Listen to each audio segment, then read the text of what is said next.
Don't speak to him. He won't understand you anyway. The sentence didn't just land, it echoed, sharp and cold, slicing through the soft hum of conversation like a crack in glass. Silverware paused midair, a violin note stretched too long, and somewhere in the distance, a glass of bourbon trembled against polished walnut. At the center of it all sat Richard Caldwell, the billionaire's father, dressed in a tailored navy suit that still held its dignity even if the room no longer did. His hands rested neatly beside his plate, fingers slightly curled, as if waiting for a conversation that never came. Around him, Manhattan's finest pretended not to notice.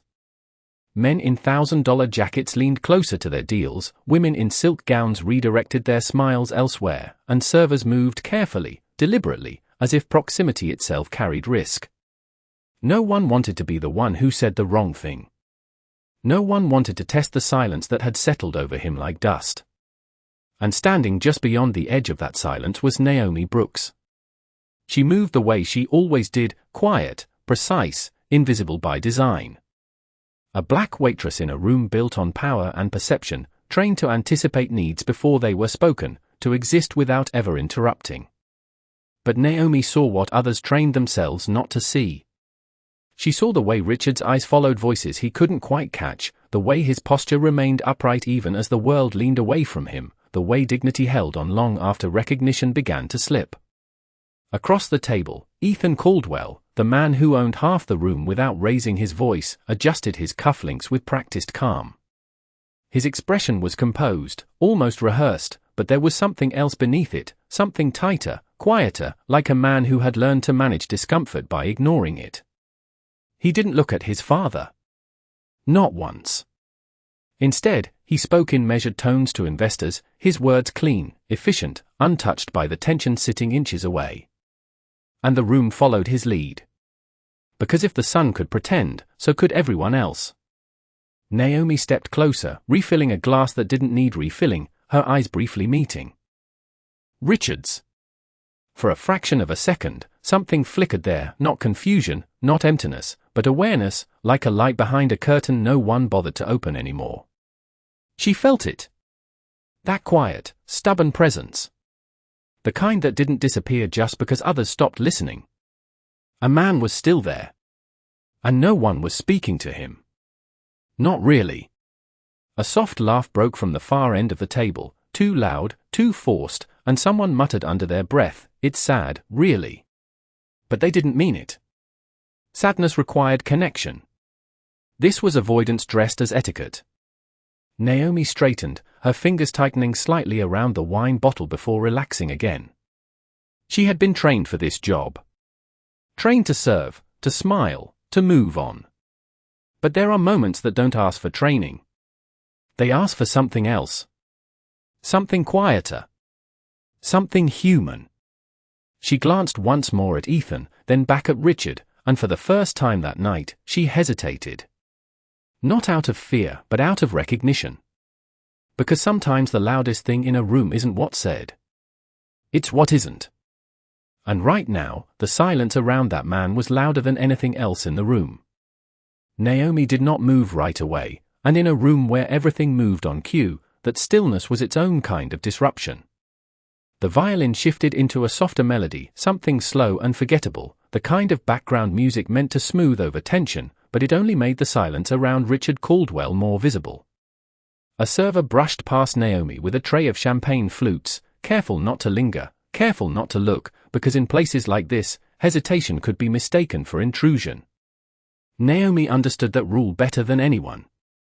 She had learned it on her first night, when a guest corrected her posture without ever saying thank you, when another waved her off mid-sentence like she was part of the furniture. Invisible was safe. Invisible meant you kept your job. Invisible meant you did not become a story whispered over dessert. But tonight, invisibility felt different. Tonight, it felt like agreement. She stepped closer again, this time not for the glass, not for the table, but for him. Richard's eyes flickered toward her movement, not sharply, not fully, but enough. Up close, the details were clearer. The faint tremor in his hand. The way his gaze lingered half a second too long on passing faces, as if searching for recognition that never settled. And yet, there was nothing empty about him. There was weight there. Memory, maybe not in words, but in something deeper, something that did not disappear just because language did. Naomi placed the bottle down gently, her fingers resting briefly against the table edge as she studied him, not like a server assessing a need, but like a person recognizing another person.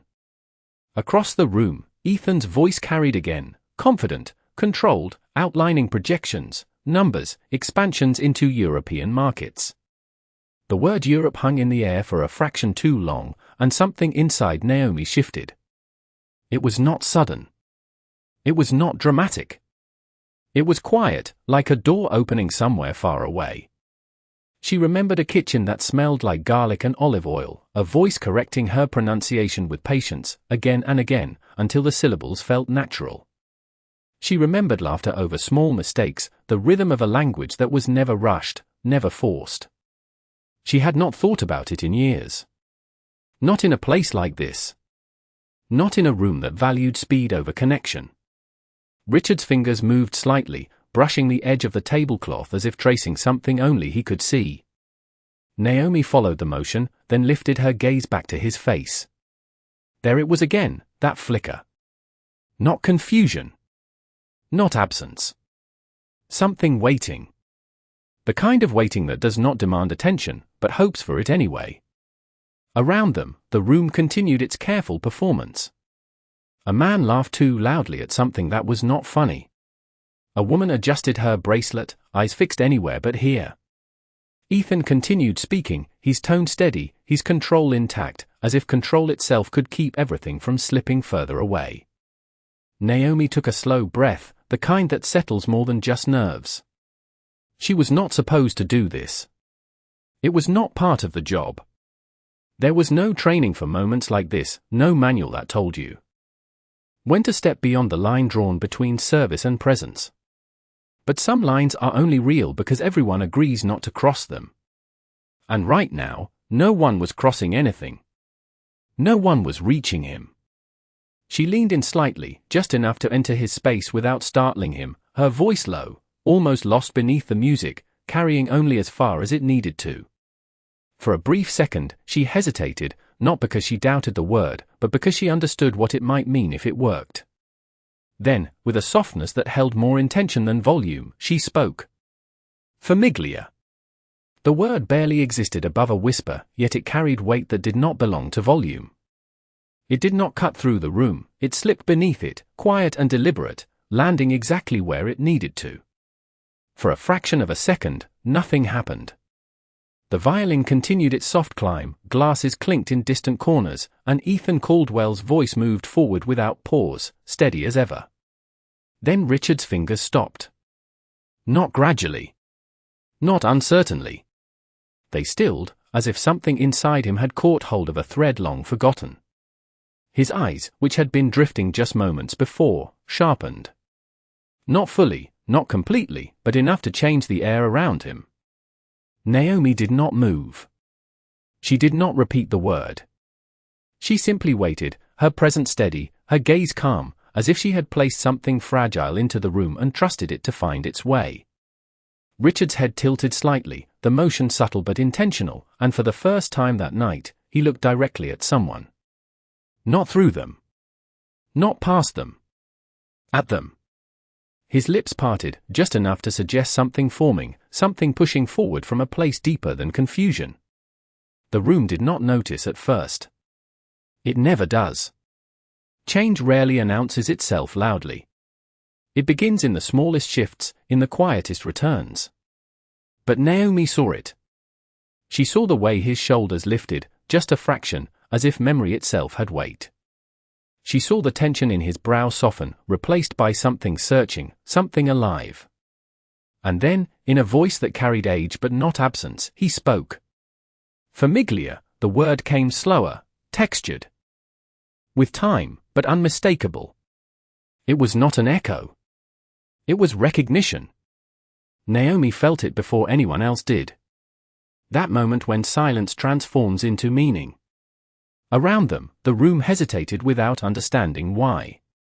Conversations faltered, laughter thinned, and Ethan's sentence, mid-thought, slowed just enough to lose its rhythm. He turned, not sharply, not dramatically, but with the instinct of someone who felt something shift in a place he had long stopped looking. His eyes landed on his father. And then stayed there. Richard's gaze did not drift this time. It held. His eyes locked onto Naomi, searching her face with an intensity that did not belong to confusion. It belonged to memory trying to find its shape again. His hand moved, not trembling now, but purposeful, lifting slightly from the table as if reaching toward something invisible. Kai SEI? The question came softly, but it carried structure, clarity, intention. Who are you? The words did not need translation. Not in that moment. Not in that room. Naomi's breath slowed, her expression unchanged, but her presence grounded, as if she understood that this was not about her at all. It was about him finding his way back, even if only for a moment. Across the table, Ethan stood. The movement was small, but in a room built on composure, even standing could feel like disruption. His eyes moved between Naomi and his father, confusion giving way to something deeper, something far less controlled. Dad, the word left him quietly, almost carefully, as if he was not sure it would be received. Richard's head turned slightly, just enough to acknowledge the voice, but his focus did not break from Naomi. Not yet. Not immediately. Because for the first time that night, someone had reached him in a language the room had forgotten he still carried. And in that fragile, suspended moment, everything that had been avoided, ignored, or quietly accepted began to shift, not with noise, not with force, but with a single word that reminded the room of something it had chosen not to see. The room did not erupt. It tightened. Like a breath held too long, like something fragile no one wanted to disturb, the entire space leaned into that moment without fully understanding it. Ethan Caldwell stood still, his hand resting against the edge of the table, fingers pressing just slightly into the polished surface as if grounding himself in something real. He had heard his father speak before, of course. Words had come and gone in fragments, in scattered attempts that never quite connected. But this was different. This was not a fragment. This was direction. This was intention. And it did not come when doctors asked, or when assistants tried, or when Ethan himself had leaned in with quiet desperation months ago. It came now. In response to a single word from someone who was not even supposed to be part of the conversation. His gaze shifted back to Naomi, slower this time, more deliberate. He was not looking at her the way he looked at staff. Not as background. Not as function. He was trying to understand what had just happened and why she had been the one to make it happen. Around them, the room had begun to notice. Conversations faded into low murmurs, chairs angled slightly, glances stretched longer than politeness allowed. People who had spent the entire evening avoiding Richard were now watching him, but not with concern. With curiosity. The kind that arrives after the moment has already changed. Naomi remained where she was, her posture steady, her hands relaxed at her sides. She did not step back. She did not step forward.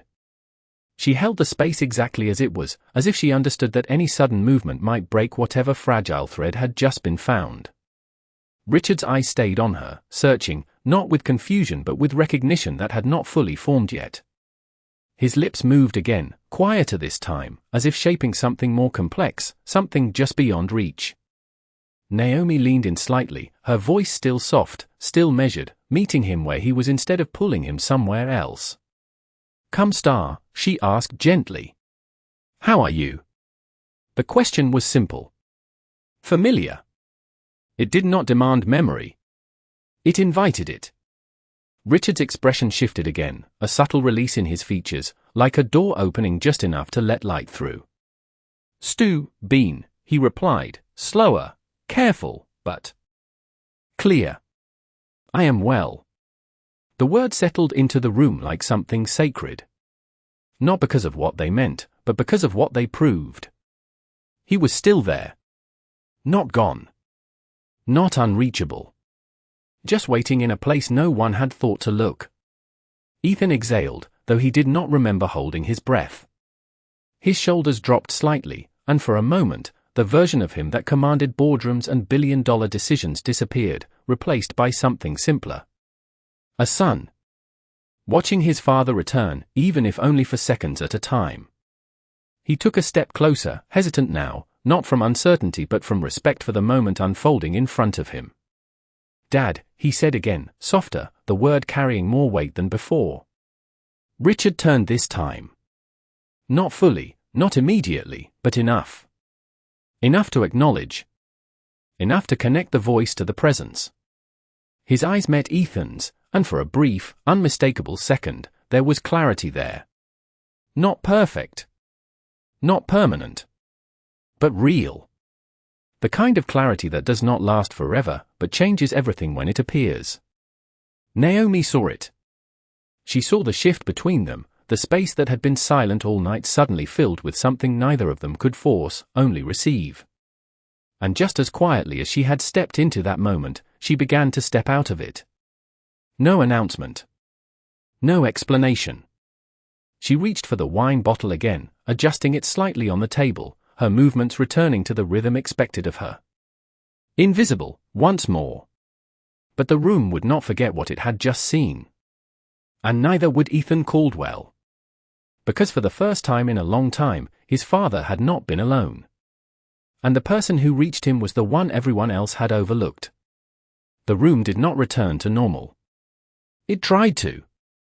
Conversations restarted in fragments, laughter came back a little too quickly, glasses lifted again as if nothing had shifted, but the rhythm was off, like music that had lost its timing.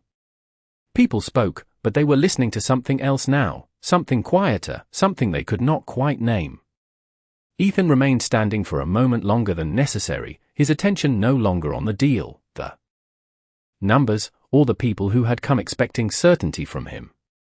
His focus stayed on his father, watching every small movement as if each one mattered in a way he had not allowed himself to believe before. Richard's hand rested on the table again, but it was different now. Not withdrawn. Not idle. His fingers moved slightly, tracing the edge of the linen as if reconnecting with something familiar, something grounding. His gaze drifted once more, but it did not feel empty. It felt like a place between clarity and distance, a space he moved through rather than disappeared into. Ethan swallowed, his throat tightening in a way that had nothing to do with control. For years, he had measured progress in reports, in updates from specialists, in carefully worded expectations that always ended with the same quiet conclusion. It will not return. It may stabilize. It will not come back the way it was. He had accepted that. Or at least, he had learned how to function as if he had. But what he had just seen did not fit into any of those sentences. It was not a miracle. It was not a cure. It was something else. Something smaller, and somehow more powerful. A door, not fully open, but no longer closed. His eyes shifted again to Naomi. She had already stepped back into motion, adjusting a plate, aligning a glass, her presence blending once more into the background she was expected to occupy. If someone had walked in at that moment, they would have seen nothing unusual. Just another server doing her job. But Ethan had seen it. He had seen the exact second everything changed, and he knew it had not come from chance. He moved toward her, not abruptly, not with the authority he was used to carrying, but with something closer to caution. "Excuse me," he said, his voice lower now, stripped of its usual edge. Naomi turned slightly, meeting his gaze without hesitation, without deference, just awareness. "Yes, sir," she replied, her tone professional, steady, unchanged. But there was no distance in her eyes. Not anymore. Ethan paused, as if searching for the right words, something that could match what had just happened. But language, for once, did not come easily to him. "What did you say to him?" he asked finally, the question simple, but weighted with everything he could not explain. Naomi glanced briefly toward Richard, who now sat quietly, his gaze softer, his posture less isolated than before. Then she looked back at Ethan. "I said famiglia," she answered. The word settled between them, familiar now, but still carrying its quiet significance. Ethan nodded slightly, as if the answer both clarified and deepened the mystery. And why did that work? His voice was not demanding. It was searching. Naomi held his gaze for a moment, then spoke with the same calm precision she had carried all night. Because it is not just a word, she said. It is a feeling he remembers. Ethan's expression shifted, something in his posture easing as the meaning landed in a place beyond logic. He glanced back at his father, then returned his focus to her. How would you know that? The question was not suspicion. It was curiosity shaped by disbelief. Naomi's lips curved slightly, not into a smile meant to impress, but into something quieter, more personal. Because someone once taught it to me the same way, she said. She did not elaborate. She did not need to. The answer was enough. Ethan exhaled slowly, the weight in his chest shifting into something he had not felt in a long time. Not control. Not certainty. Something closer to humility. He looked at her again, really looked this time, not as part of the room, but as the person who had reached a place he could not. And for the first time that night, Ethan Caldwell did not feel like the most powerful person in the room. Ethan did not return to his seat right away, and that alone was enough to shift the balance of the entire room. Men who had built empires off reading micro-expression suddenly found themselves unsure where to look, unsure how to proceed when the man who controlled the tempo had stepped outside of it.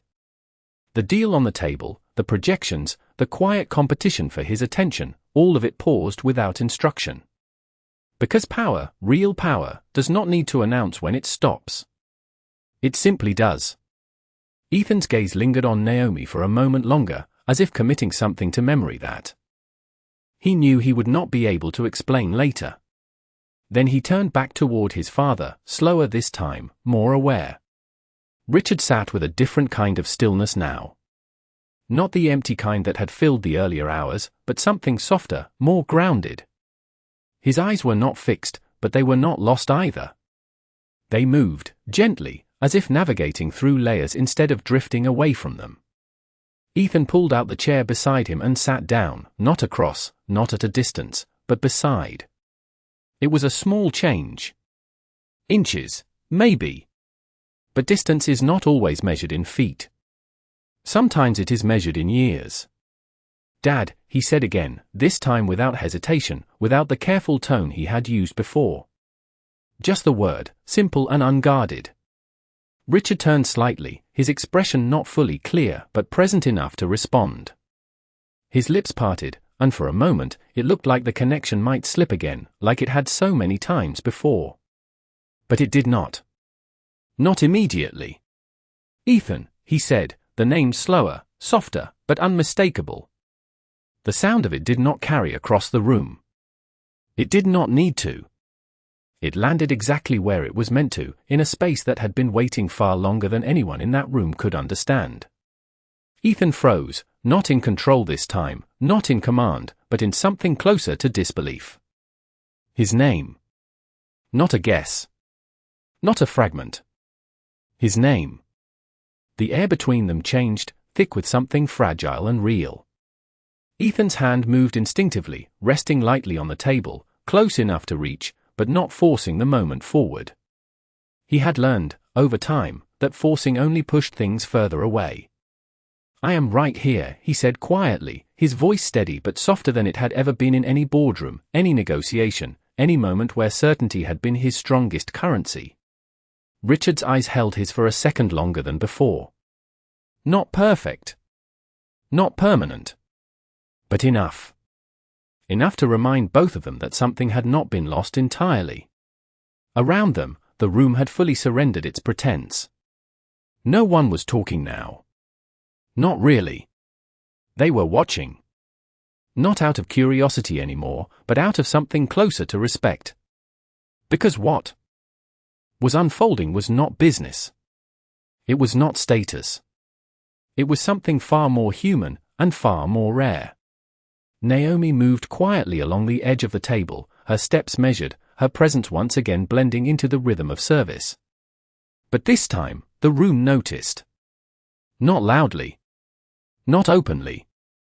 But in the way eyes followed her just a second longer than before, in the way silence made space for her to pass instead of closing around her.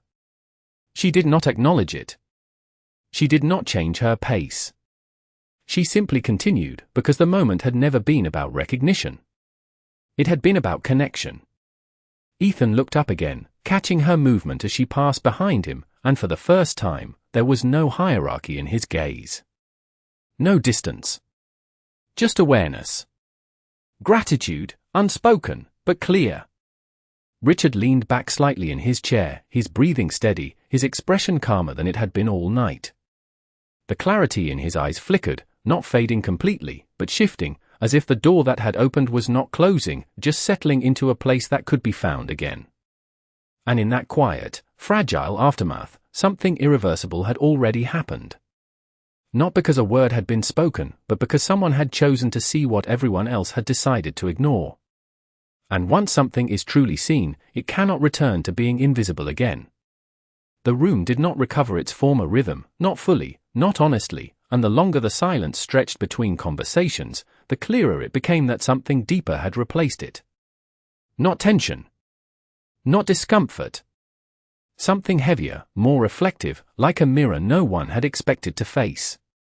Ethan remained beside his father, no longer glancing at his watch, no longer scanning the room for control. His attention stayed anchored where it had not been all evening, where it should have been all along. Richard's breathing was steady, his posture relaxed in a way that suggested not weakness, but relief, as if being seen, even briefly, had lifted something invisible from his shoulders. His eyes moved again, slower now, tracing the outlines of the room, but each movement carried a faint thread of awareness, as if the world around him had regained just enough clarity to feel real again. Bello, he murmured softly, almost to himself, the words delicate but clear. It is beautiful. Ethan blinked, his expression tightening, not in confusion this time, but in recognition of something he had not heard in years. Not a clinical response. Not a guided answer. A thought. His father's thought. He followed his father's gaze, looking out toward the glass walls of the restaurant where the city stretched beneath them, Manhattan glowing in quiet brilliance, lights flickering across avenues like veins of gold. It had always been beautiful. But beauty means nothing when you cannot share it. And tonight, for the first time in a long time, it was being shared again. Ethan leaned back slightly, his hand resting near his father's, not touching, but close enough to bridge the space if needed. He did not speak right away. He did not want to interrupt something that felt fragile, something that could disappear if handled too quickly. Instead, he let the moment breathe, something he had not done in years. Across the room, conversations resumed again, but softer now, more measured, as if the entire space had adjusted its volume out of respect for something it did not fully understand. A man who had earlier dismissed the situation now sat quietly, his glass untouched. A woman who had avoided eye contact now glanced toward Richard with something closer to humility. The shift was subtle, but it was there. And it was permanent. Naomi moved through it all without pause, her steps steady, her presence unchanged in form, but not in meaning. She passed by a table where someone instinctively moved their chair back to give her space, not out of habit, but out of awareness. It was small. Almost invisible. But so had been she. Until now. She reached the service station, setting down an empty tray with a soft, controlled motion, her fingers briefly resting against the metal surface as she exhaled quietly. Not relief. Not pride. Just a release of something held steady for too long. She did not look back right away. She did not need to. Because moments like that do not belong to the person who creates them. They belong to the people who finally feel them. Behind her, Ethan stood again, this time not out of uncertainty, but with intention. He adjusted his jacket slightly, a reflex more than a necessity, then turned toward the room, his presence once again drawing quiet attention without effort. Ethan did not raise his voice, and yet the room shifted toward him as if it had been waiting for direction all along. He stood there for a moment, not speaking, not commanding, simply present, and that alone carried more weight than any speech he could have delivered earlier that night. His eyes moved across the faces around him, not scanning for advantage this time, but recognizing something else entirely. The same people who had avoided his father now avoided his gaze, not out of fear, but out of awareness. Because what they had witnessed could not be undone. He turned slightly, his attention settling once more on Richard, who remained seated, calmer now, his expression softened by a quiet kind of clarity that did not need to last forever to matter. Ethan placed his hand gently on the back of his father's chair, not controlling, not guiding, just there, a silent acknowledgement of presence. "We are going to take a short break," he said finally, his tone even, composed, but stripped of its earlier edge. It was not a request. It was not a negotiation. It was a decision shaped by something deeper than business. The kind that does not need explanation. Chairs shifted. Conversations paused. No one objected. Because for the first time that night, the most important thing in the room was not the deal. It was the moment that had just unfolded. And everyone knew it.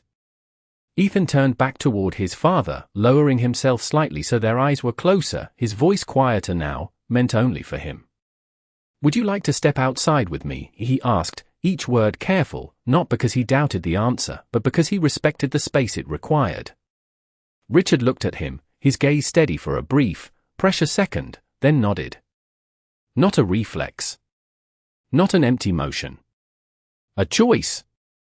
Ethan exhaled slowly, something inside him settling into place as he extended his hand, not pulling, not insisting, just offering. Richard placed his hand into his son's, the movement slower than it once might have been, but intentional, and together they stood. The room watched, not intrusively, not with spectacle, but with the quiet understanding that something meaningful was happening in front of them. As they moved toward the glass doors overlooking the city, the lights of Manhattan reflecting across the polished floor, the space seemed to open for them, not out of obligation, but out of respect. Naomi stood near the service station, her hands resting lightly against the edge, watching only for a second before lowering her gaze again, returning to the quiet rhythm of her work. She did not follow them. She did not need to. Because the moment was no longer hers to carry. It had already found where it belonged. Ethan paused briefly near the exit, turning back just enough to look across the room once more. His eyes found Naomi without searching, as if something in him had already marked her place in this story. There was no gesture, no words exchanged, just a look, steady and clear. Gratitude, unspoken but undeniable.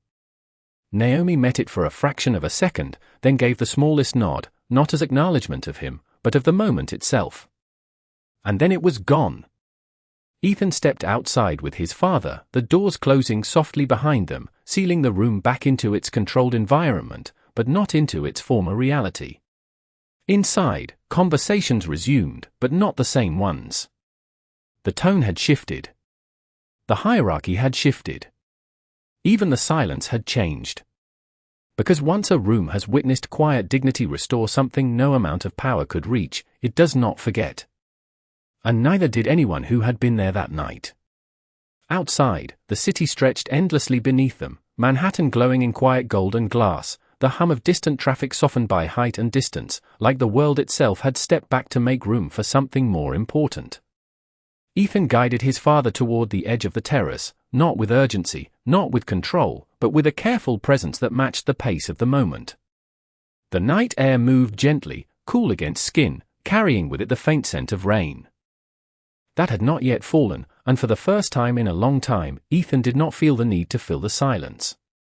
Richard stood beside him, his posture relaxed, his gaze drifting over the skyline, but not lost. Not unreachable. Just present.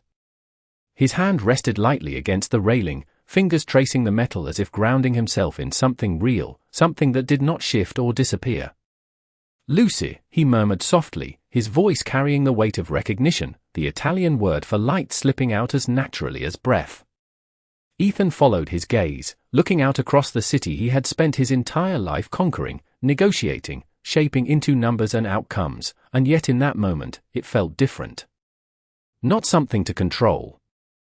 Something to share. "Yes," Ethan replied quietly, not translating, not correcting, just meeting his father where he was. The lights. Richard nodded slightly, the motion small but deliberate, and for a brief second, there was a stillness between them that did not feel fragile anymore. It felt earned. Ethan leaned his arms lightly against the railing, close enough that their shoulders nearly touched, but not forcing the contact. He had learned something tonight, something no deal had ever taught him. That presence could not be negotiated. It had to be given. "I should have been here more," he said after a moment, the words leaving him without rehearsal, without calculation. Not a statement meant to impress. Not an apology shaped for an audience. Just truth. Richard did not respond immediately. His gaze remained on the city, his expression thoughtful in a way that suggested something deeper than words was moving through him. Then, slowly, he turned his head just enough to look at his son. "Sei ki adesso," he said softly. "You are here now." The word settled into Ethan in a way nothing else had that night. Not because they erased the past, but because they did not need to. They acknowledged the present. And sometimes, that is where everything begins again.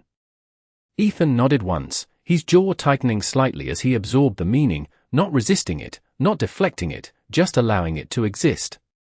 Behind them, through the glass, the room continued to move, conversations restarting, deals waiting, expectations still lingering in the air.